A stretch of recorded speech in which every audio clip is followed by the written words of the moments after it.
Jean-Baptiste Hérault, donc porte-parole de droit au logement. Et donc pour ce qui est du rapport de force, on a vu, j'ai vu passer comme ça des titres ou dans les débats qui ont eu lieu ce matin, on entend les parlementaires dire que le rapport de force est en faveur des locataires, donc il faut changer les choses. Évidemment, enfin, je veux dire, si vous êtes locataire, pour ceux qui sont locataires, ils savent très bien que le rapport de force est du côté du bailleur et pas du côté du locataire. La preuve en est, c'est qu'il y a énormément de fraude dans les rapports locatifs. Je ne vais pas les énumérer, mais il y en a énormément, et les droits, les lois qu'on a obtenus au fil des années ne sont pas appliqués. Ça fait effectivement 30 ans que les conservateurs essaient de criminaliser, de bloquer l'effet squat ou occupation, etc. Bon, le premier a commencé en 1993, lorsque le député parisien, Goasguen, a fait une proposition de loi criminalisant, relativement brutale, que d'ailleurs Simone Veil, auquel Simone Veil s'était opposée. Simone Veil, dont on va, enfin dans la proposition de loi de Kasbarian, elle s'inscrit dans la niche parlementaire de Renaissance qui prévoit, ce qui est une avancée sociale, enfin sociétale importante, qui prévoit de constitutionnaliser le droit d'avortement. Donc on rappelle que Simone Veil, tout comme l'abbé Pierre, était en opposition avec la criminalisation des squatteurs. Je vais vous citer une phrase de l'abbé Pierre, parce qu'elle est là. 18 décembre 1994, rue du Dragon.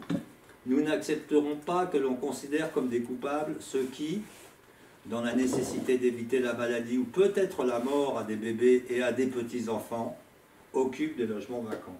Voilà. Donc là, déjà, le message, il était clair, et la tentative, elle était là.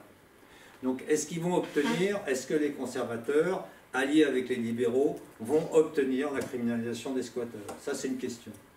En tout cas, ce qui est certain, c'est que depuis 1993, le nombre de logements vacants a augmenté. On est passé de 1,8 million à 3,1 millions de logements vacants. On n'en a jamais compté autant dans notre pays.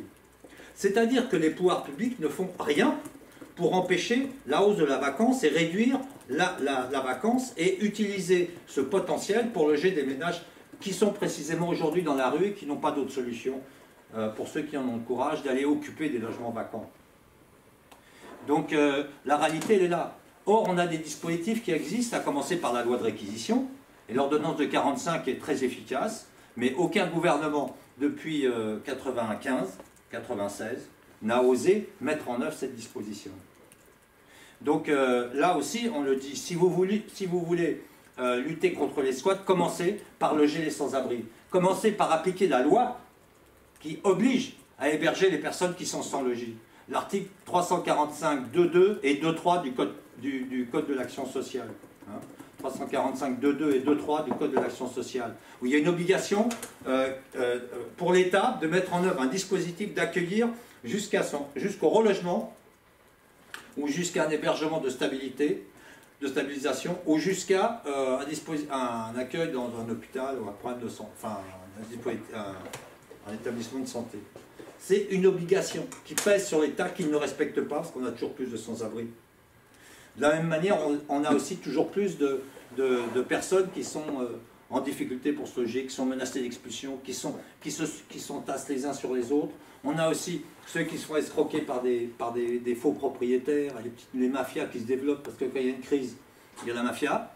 Donc là, il y a une crise du logement, donc il y a des mafias qui vendent des logements occupés, des logements vacants à des gens qui croient qu'ils ont affaire à un vrai propriétaire, et puis voilà, arrive là-dessus le vrai propriétaire. Bon, comme là, encore, enfin, je veux dire, on reçoit régulièrement des coups de téléphone de gens qui sont fait escroquer, quoi, qui ont cru pouvoir trouver une solution de relogement.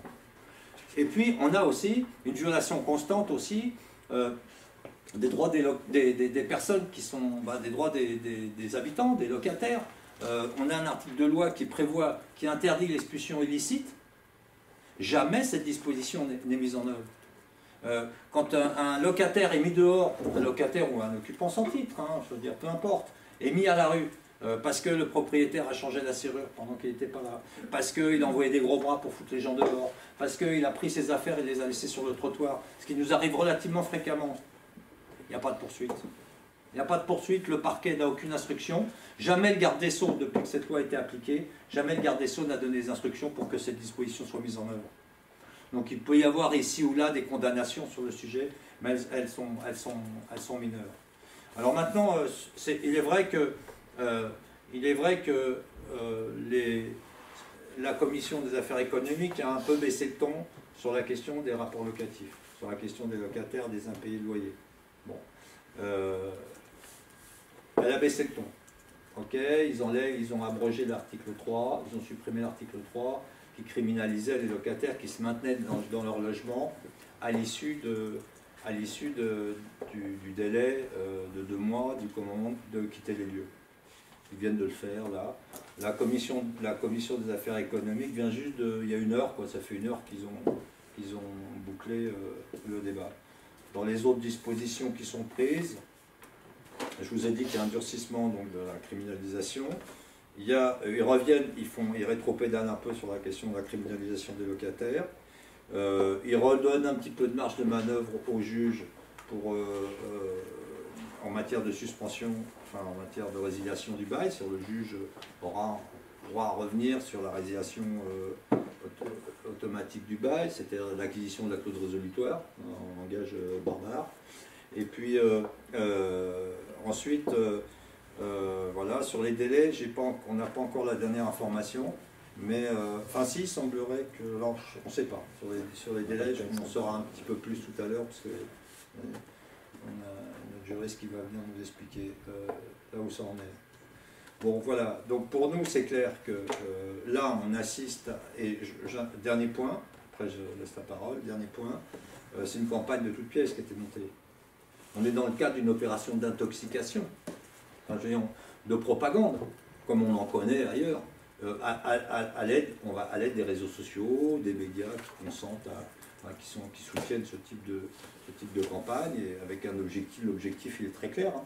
Ça a été, on a vu, alors on a une campagne orchestrée d'une certaine manière, enfin bon, en tout cas il y a évidemment un consensus hein, des milieux de la propriété bâtie sur ce sujet-là, et qui a commencé, souvenez-vous, en 2020, à la fin de l'été 2020, le cas du petit couple lyonnais, de retraité, que sa maison avait été squattée par une méchante famille, etc. Bon, dans le Var.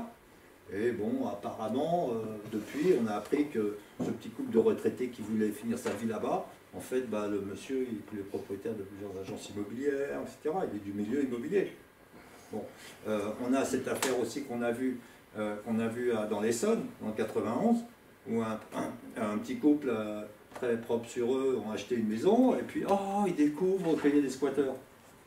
Bon, or, il s'avère que ils ont acheté la maison 30% moins cher, parce qu'il y avait des squatteurs. Et donc déjà, ils ont obtenu un rabais. Alors, Darmanin, qui vient au secours des petits jeunes, qui dit oh, expulsez-moi vite, monsieur le préfet, je vous ordonne d'expulser immédiatement cette famille.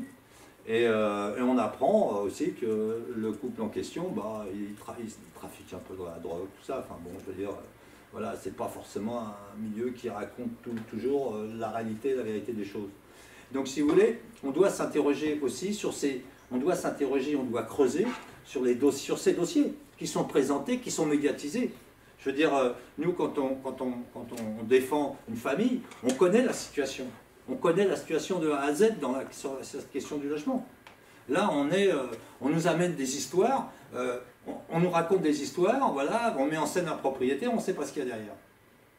Donc, pour nous, c'est clair, il y a aussi à clarifier ces fameux témoignages dont se vante M. Kasbarian, et sur lesquels s'appuie M. Kasbarian, nous les mettons en doute. Cette dame aussi de Clichy, retraitée, pauvre petite dame qui a besoin de se loger.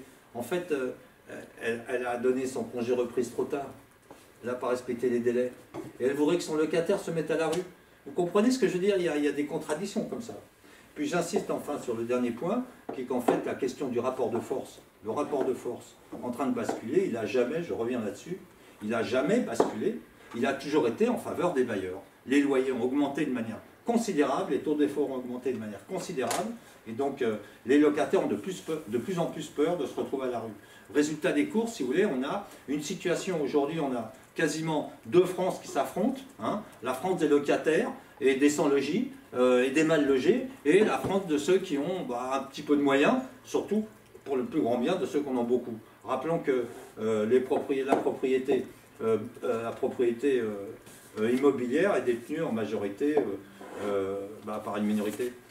Bon, on a ce chiffre de l'INSEE, une enquête de l'INSEE de novembre 2021 qui dit que 3,5% des ménages en France détiennent plus de 50% du parc locatif. Voilà. Bon. Donc derrière, c'est les gros intérêts économiques qui profitent et finalement qui vont bénéficier au maximum de cette campagne de diabolisation des squatteurs, des sans-abri. Peut-être que d'ailleurs la prochaine loi, ça sera de criminaliser les sans-abri. On l'a vu en Hongrie. On sent dans ce processus-là, ça peut arriver très très vite, la criminalisation des sans-abri. Parce que bon, on aura vite fait de trouver des sans-abri, qui font des conneries, quoi. Je veux dire, là, bon, c'est facile, hein. Ah, sans-abri, on ne veut plus. Allez, sortez, dégagez-moi les sans-abri. Voilà. Allez, à toi.